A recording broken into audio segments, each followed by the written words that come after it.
오늘 하나님께서 우리에게 주신 말씀은 요한복음 16장 23절에서 28절까지의 말씀입니다. 한 목소리로 봉독하도록 하겠습니다. 그 날에는 너희가 나에게 아무것도 묻지 않을 것이다. 내가 진정으로 너희에게 말한다. 너희가 아버지께 구하는 것은 무엇이나 아버지께서 내 이름으로 주실 것이다. 지금까지는 너희가 아무것도 내 이름으로 구하지 않았다. 구하여라. 그러면 받을 것이다. 그래서 너희의 기쁨이 넘치게 될 것이다. 지금까지는 이런 것들을 내가 너희에게 비유로 말하였으나 다시는 내가 비유로 말하지 아니하고 아버지에 대하여 분명히 말해줄 때가 올 것이다. 그날에는 너희가 내 이름으로 아버지께 구할 것이다. 내가 너희를 위하여 아버지께 구하겠다는 말이 아니다. 아버지께서는 친히 너희를 사랑하신다. 그것은 너희가 나를 사랑하였고 또 내가 하나님께로부터 온 것을 믿었기 때문이다. 나는 아버지에게서 나와서 세상에 왔다. 나는 세상을 떠나서 아버지께로 간다. 아멘. 오늘 본문은 예수님의 이름으로 구하라고 말하고 있습니다. 그런데 생각해보면 오늘날 우리는 하나님께 구할 때, 하나님께 기도할 때 예수님의 이름으로 기도드립니다 라고 이렇게 예수님의 이름으로 기도를 마칩니다. 그렇다면 우리는 예수님의 말씀대로 잘 하고 있는 것이 아닐까요? 그리고 우리가 하나님께 구할 때 예수님의 이름으로 구하기만 하면 된다면 우리가 주문을 외우는 것처럼 우리의 소원을 하나님께 구할 때 마지막에 예수님의 이름으로 기도드립니다 라고 기도만 한다면 우리의 모든 기도가 다 이루어진다는 것을 오늘 본문을 통해서 예수님이 우리에게 말씀하려는 것일까요?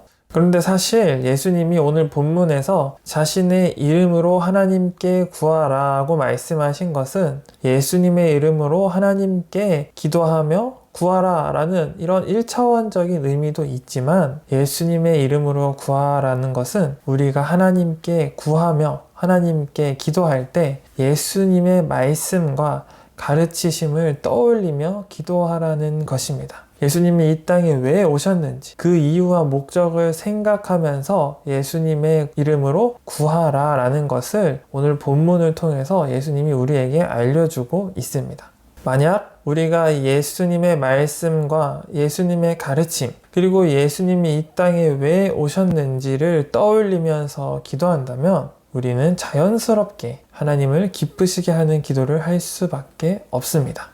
사랑하는 드림부 여러분, 하나님께 예수님의 이름으로 구하며 기도하는 여러분 되시기 바랍니다. 하나님은 소원을 들어주는 램프의 진이 정도가 아니라 우리의 영과 혼과 육을 살리시며 그 누구도 스스로의 힘으로 벗어날 수 없는 그 죄로부터 우리를 구원하시는 분이 바로 하나님이십니다. 그 하나님께 예수님의 이름으로 예수님이 이 땅에 왜 오셨는지, 예수님이 우리에게 어떤 가르침과 말씀을 주셨는지 그것을 기억하며 예수님의 이름으로 하나님께 구하여 여러분의 모든 기도가 하나님께 응답받는 삶을 사시길 주님의 이름으로 축복합니다. 기도하겠습니다.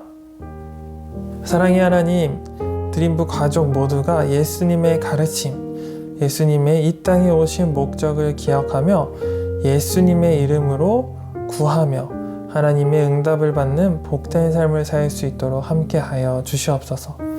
수능이 다가올수록 커져가는 초조함, 불안함을 하나님의 말씀과 기도를 통해 하나님이 주시는 힘으로 이겨내며 마지막까지 담대히 나아가는 드림부 친구들 될 수 있도록 함께하여 주시옵소서.